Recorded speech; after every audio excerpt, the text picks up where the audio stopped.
right. Good evening, everybody. My name is Ositadimma, and I thought about having this conversation because I like to reflect a lot, and I look at the ecosystem that we've built so far. I mean, collectively. And even before I get into all of that, I remember the very first time we had that was GDG Cloud something that we had at #1 at Digital Dreams, right? And I remember having that was the day I met Tboi for the first time. And, it was one of those things where you just got a bunch of young people and you say, hey, let's come and learn about cloud computing. And, when I got into the place, I just came to participate. I was an engineer, a software engineer, like most people here today. At that time, I used to write code. And, I walked outside and I went to meet Tboi because he told me that he was the guy that, that made this wonderful thing happen. And I told him that, man, this place is hot, fan, KGM, everything. And, I don't think that anybody can learn about cloud computing here, right? That I think that meetups and conferences and things like that should be primarily for conversations and, networking and, meeting friends and finding love and things like that. And, essentially, it ended in one of those, intellectual back and forth. But the thing that stood out for me in that conversation was that if we want to build an ecosystem, a community that goes beyond talk, my friend Nwangwu will say that that goes beyond talk, that goes beyond people coming to set up slides and constantly speak English, that we need to do the real work. So Tboi and I, we started collaborating, on a lot of things. We did Pink Summer of Code. We did like a lot of programs that, were actually deep dives into these things. People now need to come and sit down, spend 6 weeks, 3 months, 6 months, 9 months, actually learning how to do these things. And of course, together with the Learnable program, we're able to, craft some of the first sets of, dope engineers that came out of this city. And, it was really great work. But then, back to the story I started with. So what made me think about this conversation? I said, yeah, we started this thing, as some sort of engine to create like economic freedom for young people that were coming out of university. So people graduate from school, they can earn money, and it's not the type that you graduate. In Nigeria now, most people go to school, they graduate in Enugu. Then Yahoo boys come and be telling you that school is a scam and things like that. So we wanted to create an engine that for people, young people from this part of the country, from this part of the world, to earn serious money through legitimate means. And fast forward to like about 2 to 3 years after, the Andela era. From there, boys started getting remote jobs. They started earning in dollars, and all those things. So I sat down one night and I was thinking about it, and I said, okay, so we've bought the cars. Some of them are cool. We've rented apartments. We're earning in dollars. We can travel to Doha and all these places for vacations and stuff. Ezra can go to the United States to talk to white people. So is this it? Like, is this what we did all that for? And it made me start thinking about some things. So I mean, and I'm going to let you guys keen on this, but I think I need to set the context for this. So I started doing some research, people around the world, other countries. You look at China, you look at America, you look at places like Japan, Korea, and the rest of them. And then I realized that, these people didn't build those great civilizations by thinking the way that we currently do. Do you understand? You just get money so that you can eat it, live, get married, have kids, and die, and that's it. These people, they really did, groundbreaking stuff. I mean, if you go and read, there's this book, House of Huawei, and you see some of the things that they've done, really hard work, owning infrastructure, owning technology. I think it was about a couple of months back, AWS was down. I'm sure a lot of you were aware. And, it sent panic, all around. We couldn't use Snapchat. We couldn't use, everybody was panicking. Everybody was, talking about it on Twitter. And then I asked,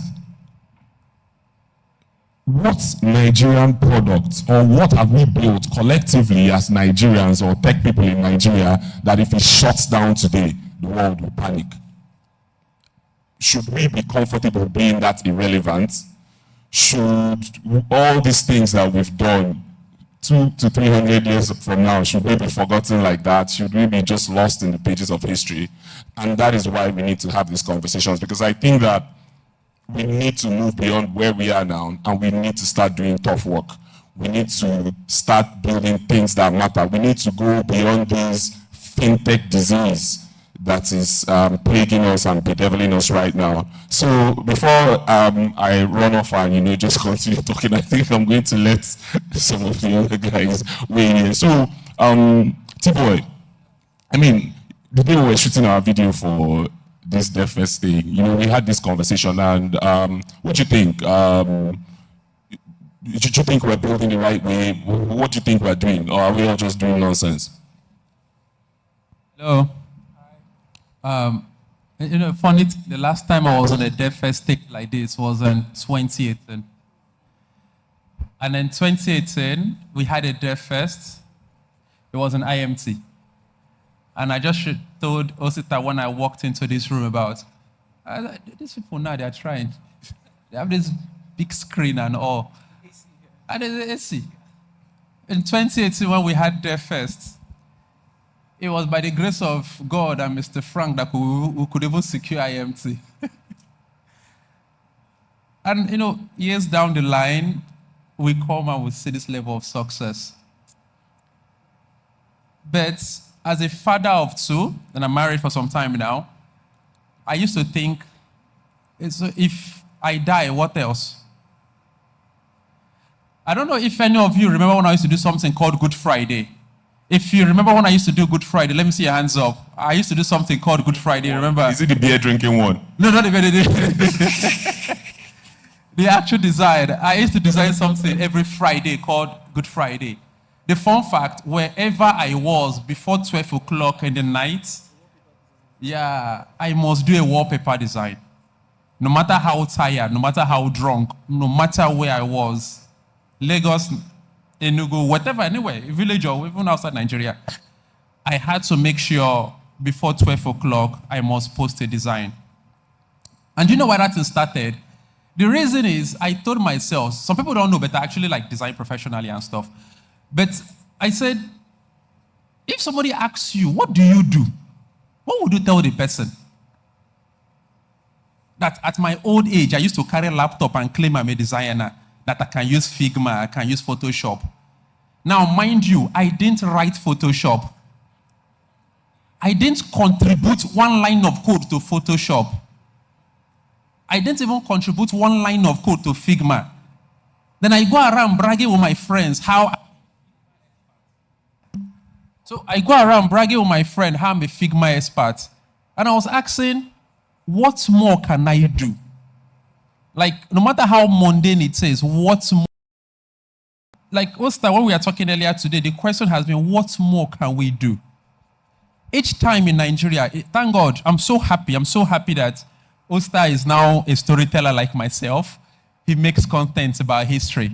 And if you read history long enough, especially Nigerian history, there are times when a lot of things happen. There's new money in circulation. Let me use that word, new money in circulation. And you would think Nigeria will make a progress forward, but Nigeria don't. The Renaissance happened. There was new money in Europe, and it gave birth to the Renaissance. Because of the progress of the Renaissance, it gave birth to a new set of money. We gave birth to the Industrial Revolution. And that's where you have your steam engine and coal. The Industrial Revolution gave birth to what you call the American glory, and how America built railways around the whole continent, how it blew up a country, how he led to building a nuclear bomb. New money was the reason what you call Silicon Valley became real. That HP, Atari, and all those companies could stay in that patch of land and build. Those new money was the reason you have Steve Jobs and Bill Gates and Larry Ellison and co. And you have oracles. And how Stanford and Harvard gave birth to one of the smartest set of people. And today you have your new guys like Zuckerberg and Sam Altman. But in all this thing, it never happens in Nigeria. That every set of people make money. People don't understand. In 1960 to 1962, the amount of millionaires that came out of Nigeria were crazy in comparison to that time. The war happened and nothing still happened. Post-war, nothing still happened. You think you are the first guys to do tech? No, now. Emeka Okoye were the first guys to do tech. TerraSoft were the first damn to do tech. Mr. Ogu were also the first guys to do tech. But we never make any significant projects. We never even make progress. We didn't make anything meaningful. 6 months down the line, we all come to beer parlor and complain how useless this government is. That, as a people, you don't need government to stay in your house to rewrite JavaScript. You don't need government in your house to just sit down and say, you know what, I'm going to make my own Linux. Whether I use Igbo to write it, I don't give a care. Nobody gives a hoots about it. Whether I use French, whether I use one kind of language, nobody gives a hoots about it. Because the truth is, you can't out JavaScript the white man. I hope all of you know that one, right? You can't even copy the white man well enough to challenge him. Only the Chinese had to learn how to copy well enough before they could even start this challenge, right? We can't even copy well enough. So you can't out JavaScript him. You can't out C++ him. You can't even out Web3 him. I hope you guys know. So whatever it is, it's going to end at this level. But if you know, like Ugo Aron used to say something, he says, you can't jackpot progress into a country. You can't jackparize a progress. No. If you jackpot and you jackpot, your brother is here, your sister is here, your mom is here, right? How would you feel if they still call you to complain?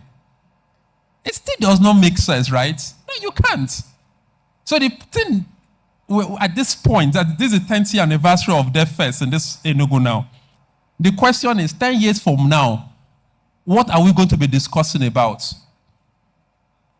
There is a conference in America, they used to call it DevCon, those hackers conference. Why, if you come to DevCon, you see wires and laptops everywhere. What people are discussing is how to hack MCN and get like 100 gig. And you think it's joke, and he's on the fly, he puts a slide here, on the fly, he's hacking MCN.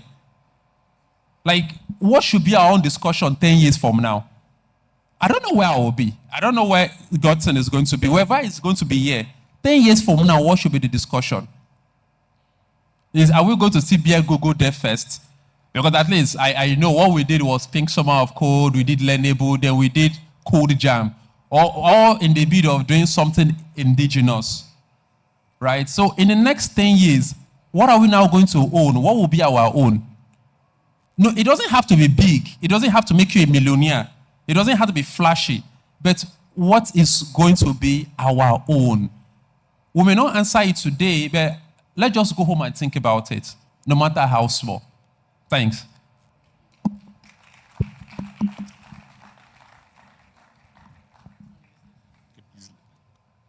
I think there's something wrong with this mic. We'll have to share. Don't worry, next time, Godson then will give us better mics. So I think I'd like to bring Ezra in here. Ezra is my guy.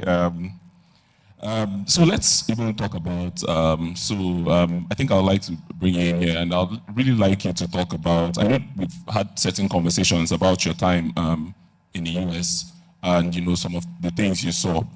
So, and I'm also one of those people that, just like the Chinese, I believe that it's important to copy. You can't always reinvent the wheel, right? You can't always reinvent the wheel, so you can leverage on the things that, you know, other great people have built. But you see, but I think that the thing that is most important is shifting the mindset, right? So our technologists, actual technologists, or are they users of technology? So, and you know, I really want you to really talk about this deeply so that people can understand it, and you can also tell us, like, you know, from some of your experience, you know, what exactly it's been. Right. Thank you very much. I think fundamentally, we have a broken elite system. Like the elites, I don't even know if we have what I would like to call elites in Nigeria, but I also think that that system is fundamentally broken. And I'll explain why. Something that Tboi said that struck me was, at each epoch in time, the Renaissance, when the steel barons came, the coal guys came, at each point, you understand, there was something that was happening. And because fundamentally, we're not students of history, it means that there's also like a regurgitating cycle of bare minimum elites. Now, in the past, in different countries, you know Carnegie Hall, you know Smithsonian, you know these major places. These were endowments by people that made money and decided that there must be a place for things. Go back to Florence, Michelangelo and co. They were in residences by the Medici family. So the elites at that point were not thinking about how can I make more money. They were thinking about I've made so much money from this system. How can I reward this system by bringing other people that don't have this? There's a missing gap, particularly in Nigeria, where there's so much, I want to call it proselytizing, that we're just trying to sell this one and sell this one and sell this one, that everybody that then comes is thinking, how can I make money? And because of that, we have this conversation a lot. We have so many low-level problems. So many low-level conversations. You go to Twitter, you say, if your wife and your wife's mother enter the car, who will sit in front? Ajah. No. If the man says cook, how dare you not cook?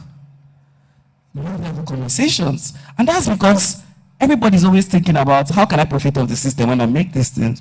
In the United States of America, I was in DC like a couple of months for my brother's wedding, and I was at the Smithsonian Institute. Smithsonian has a big museum. It has a ginormous zoo. It has a ginormous gallery, all for free. So people are able to come there and put things there, display things there. They pay people. This can now happen. The problem, and Tboi, I think to speak a little bit on what you said, the problem is not that we're not building enough things to last. The problem is that we don't have that headspace to even start building. You never chop your own programming language. Like, low-level problems, low-level conversations. And we don't have enough verve and vibe to push these things further. And I'm leaving this, I'm not even bringing the government in for now. I'm bringing us. So, you're tech boy, you're doing 6K, 9K, 10K. Who have you said, come to my, like, we watch Silicon Valley for God's sake. We watch Silicon Valley, right? I wanted to swear, I'm so sorry, guys. We watched Silicon Valley, right? And we were watching Silicon Valley, we saw that these guys were just building stuff in their garages. They had formed something. So, you're building stuff, your own is make my guy chop or make I get job for my guy. So, it's that mentality, there's that low level we need to think first. Because it's not like we don't have people that can do stuff. You see people now go to working systems, they go abroad, they get into these residences, and they start building. My other brother was almost frustrated in Unizik. He went to school with you. My other brother was smart man like this, almost frustrated in Unizik. Now he's in the US and he's lecturing there, building stuff, doing research. He's in like 4 fellowships. In brain, they work like mad. But because of the level of conversations we're having, we're not even able to do the foundationals properly. To the point where when we make money, our thought is, I want to Japan because I've eaten enough. Or, Nigeria not happened to me. I'm driving a nice car, I live in a nice house, I spend money on stuff, I can travel once in a while, even though to apply for visa, I need to swear to the gods and do all of this and do all of that. And it becomes enough because our elites are not showing stuff. So for me, I even think that they were thinking in copying this is that we need to have people that are able to say, no, it's not enough to just make money. I need to support. Bring a couple of folks, put them in a room. How much you make $4,000, $5,000? $1,000 is 1.4 million naira. Bring 4 or 5 boys and pay them 400K in a residency and tell these people to just cook. A lot of things are going to happen. And now because of that, we continue to be users of technology and not builders of technology. Everything we're doing is, Cloudflare was down the other time, everybody went.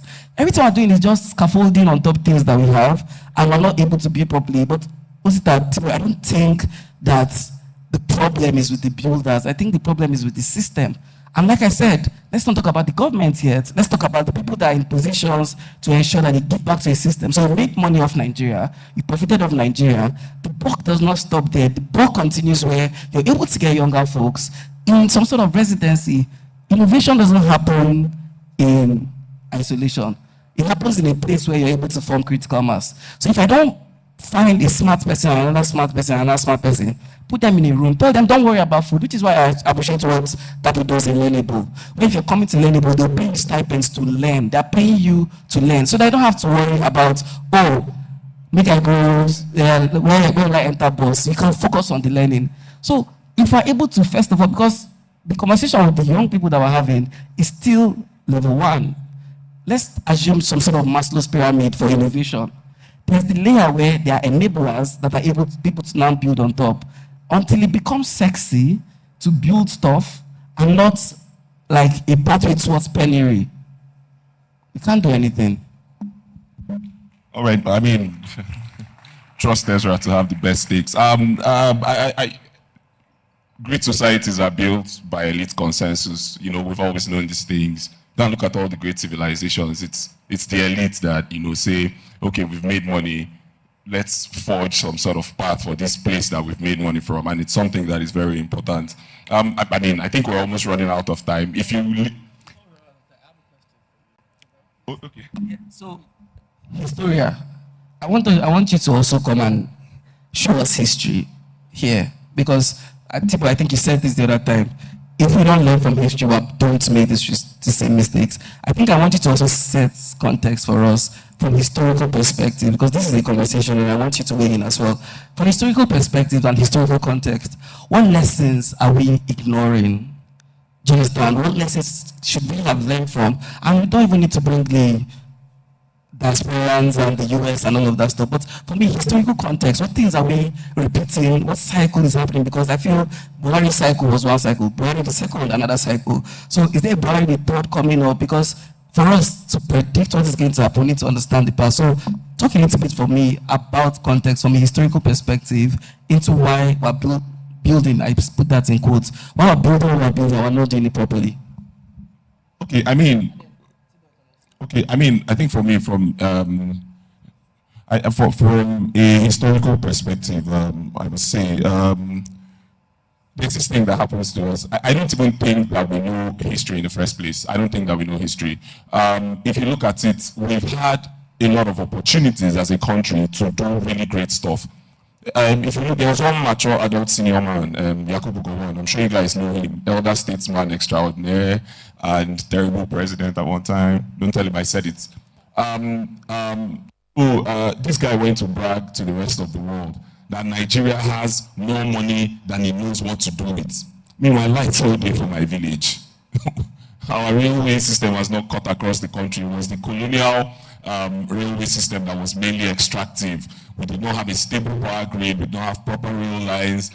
This guy wanted to do a housing project and imported tons of cement. I can't remember the exact number. Tons of cement. Only for the cement to land, he paid millions of dollars for tons of cement. It landed in the Lagos port. And we realized that we did not even have infrastructure to get all that cement into the country. So all of it caked right there. That was millions of dollars lost. Why? Because we have this Nigerian tendency to think that money is only so that we can eat. And yes, I understand, there was a time they called us the poverty capital of the world. But, I feel like if you go and look at China and the rest of them, they were once like that as well. Look at Singapore as well, right? They once had similar problems like we have. But I think we must get to the point where money, economic liberation, economic emancipation goes beyond, let me just eat rice, let me just eat gari, let me just eat, do you understand? Let me participate in all sorts of Philistine decadence and all those kinds of things. So you get money so that you can improve your environment, you can improve your people, you can improve society. And it's not just a government thing. I believe that this thing should be the core of our national orientation. People need to see money as a tool to do great things, not just so you can eat. I mean, come on, man. So, like Ezra asked, from a historical perspective, we're always missing it. Why? Because it's just the wrong mindset. So I'm sure that when Gowon was thinking about all this, or talking about all these things, about how we have more money than we know what to do with, he had bought a Benz. He was flying Air Force One, that's the Nigerian presidential jet. He was living the life, and he was like, I mean, what more is there to do? Ego dey everywhere. It's also very evident in our money spraying culture. And I ego in the air, patana party, you know, people just fling money in the air. Some of us are culprits as well, but because you look like a politician. But the idea here is that I think that historically it's just been about, you know, the wrong mindset. So I think I would like to appeal to everybody. You're empowered in some way. You're getting money. A lot of us will get into positions tomorrow where, you know, we have some of these things to do. Let the mindset shift, and let it not even just be only about, you know, let it not be only about, you know, getting money for progress. But what should progress mean? Go and read that book, House of Huawei. These guys started from routers. Building routers is not sexy work. Go and ask Uguaron with YCrypt that it's not sexy work. It's not one of all those things you're doing in JavaScript and it will fly on the screen, and it's not sexy at all. But it is tough work. You go, you build like underlying infrastructure. Look at what BlackBerry did. There's this movie about BlackBerry. I think I watched it a couple of months ago. These guys redefined telecommunications. Do you understand? I remember even when they built the prototype in that movie, they brought the screen from an organizer, used rubber bands, stuck something, and it was working. You could send messages using data packets and stuff like that. And that was the foundation for all these things that we are doing today, social media and car and cars and all these things that we are doing with the iPhone and stuff like that. Look at the iPhone as well. Almost everybody uses an iPhone. They've created it as a channel or as a platform, as a channel to distribute their products. Look at the things they've done with Netflix, YouTube. A lot of us, if they shut down Netflix and YouTube and all these things, we'll not be able to watch Nigerian film. That's Kanayo. We won't be able to watch him again. And that's what the tough work is. They shut down their server. You know, I have NIN, I'm in Nigeria, and if they shut down one server in Europe, you are no longer, you don't have that data. Your data is residing somewhere. So what are we doing exactly? So it's very, very important. And I like to think of it this way. The deeper you go in the technology layer, the more of the technology you own. And I still think that a lot of us are still at the front end. And front end is not even that one way you're doing something with React. Under this front, like HTML, we are still in P tag and div and things like that. So this mindset must shift. So you're talking about this question you asked.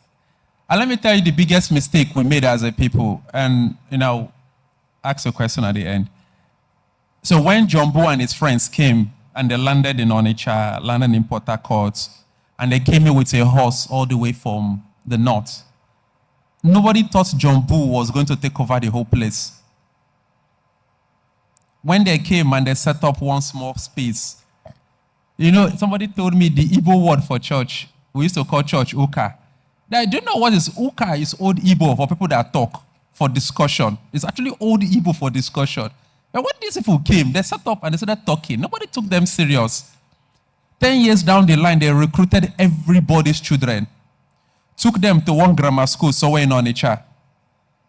In less than 20 years, everything changed. Go and look for this book, The 12-Year War. It's a research paper on the tussle between the Arab people and the white guys.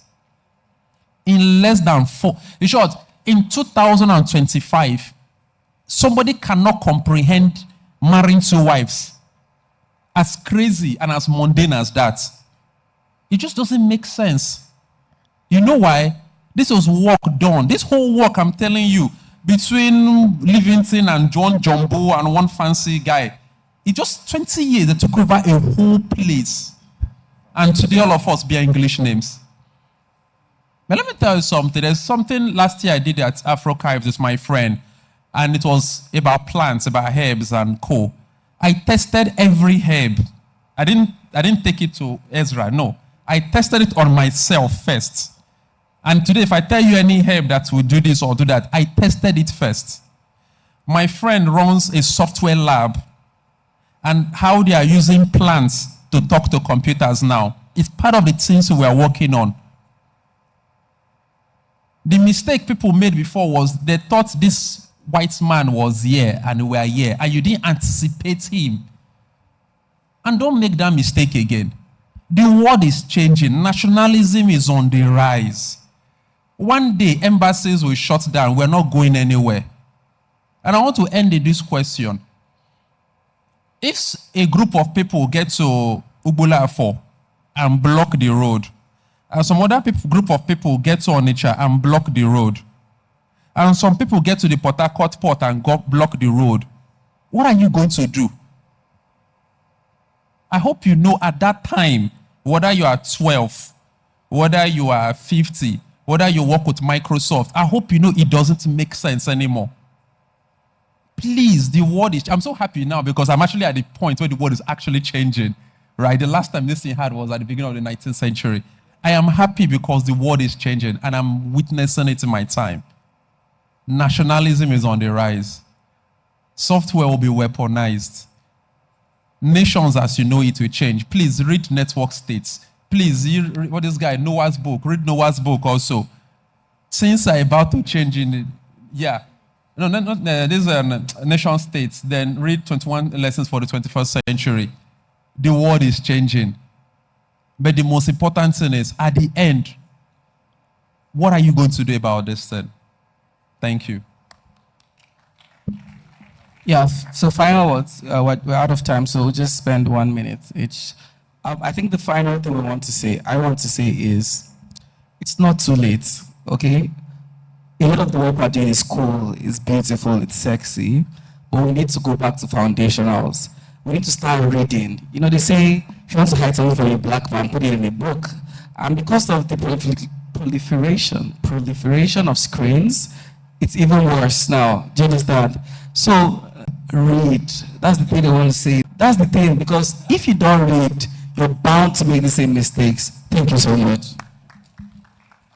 All right, my own final word before I wrap this up. I wrote a stanza that from a poem, and I'm just going to read it out. It's sort of like, you know, trying to, you know, put this thing in our minds so that, you know, we can shift our mindset. So I mean, these are the bold Nigerians that are speaking to you. To every nation under heaven comes a time to rise or rust. And how can we carve greater paths than through the hardest odds for the dreams of all our people and the promise in our hands? So essentially what this thing is saying is, how else, what is the essence of living? What exactly is it we are doing if like 200 to 300 years from now, we're all forgotten and we're dust? So, I mean, thank you guys for listening to me. I like talking like this a lot of the time. And if you leave me, I'll spend another 2 hours here, but thanks for having me.